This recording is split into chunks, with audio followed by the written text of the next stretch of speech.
Have you ever bought something and just instantly regretted it? Yeah, well, imagine that feeling, but the price tag is $44 billion. Today, we are unpacking the absolutely wild story of how the world's richest man was legally forced into buying Twitter, a company he was desperately trying to get away from. And this was Elon Musk's tweet right as he walked into Twitter headquarters carrying an actual kitchen sink. Seriously, it was the bizarre, meme-worthy ending to one of the craziest corporate takeovers in recent memory. So, how on earth did it come to this? How did a guy famous for his power moves get completely trapped in his own deal? Well, that's the multi-billion-dollar question we're answering. We're going to trace every single step of this corporate drama, from the secret stock buys to the public spats, and finally, the legal checkmate. All right, let's get into it. So our story starts not with a huge announcement, but, with a whisper. Before all the chaos and the headlines, Elon Musk was quietly making moves behind the scenes, setting the stage for the massive corporate battle that was about to unfold. It all starts back in late January 2022.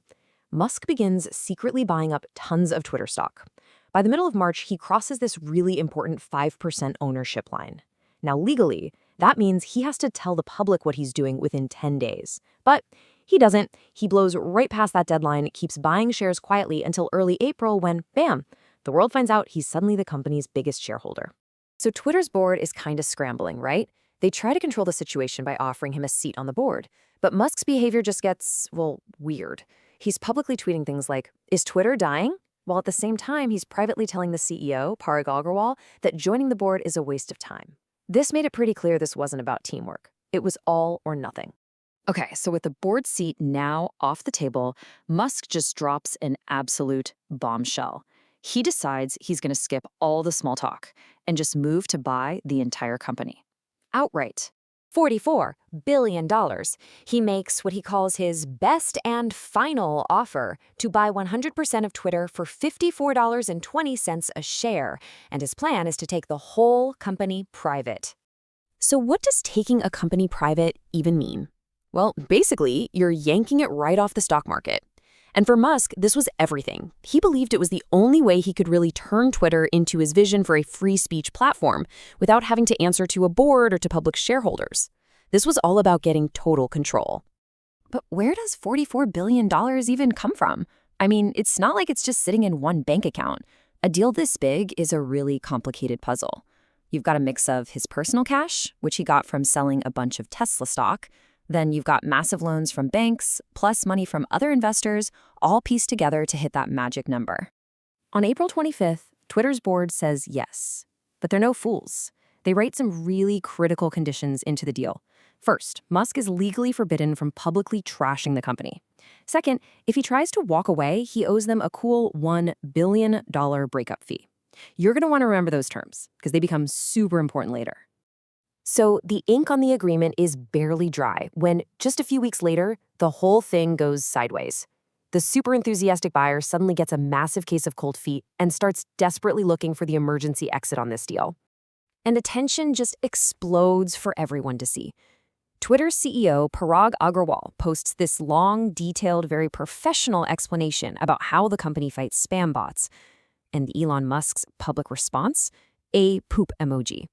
Now, this wasn't just him being a troll. This was a direct violation of that non-disparagement clause that was in their legal contract. All of a sudden, Musk's team starts trying to build a case to kill the deal. They claim Twitter is lying about the number of bots. Then, pretty conveniently, a whistleblower report pops up from a fired security chief. And in his private texts, Musk is even talking about fears of World War III as a reason to back out. It really felt like they were just throwing anything and everything at the wall to see what might stick. But here's the thing. Twitter was not about to let him just walk away. They decided to call his bluff and take him to court.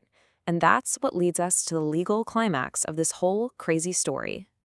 And this is where Twitter's legal move was just brilliant. They didn't sue him for that $1 billion breakup fee. No. They sued to enforce the actual contract. They asked the court to legally force Elon Musk to do exactly what he promised to do. Buy the company for the full $44 billion. It's a legal strategy called specific performance. And this right here was the turning point.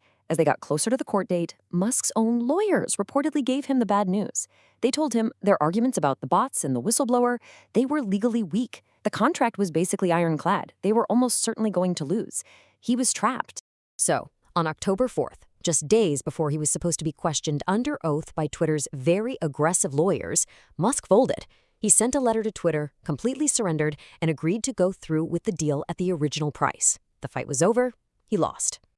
And just like that, the reluctant owner became the new chief twit.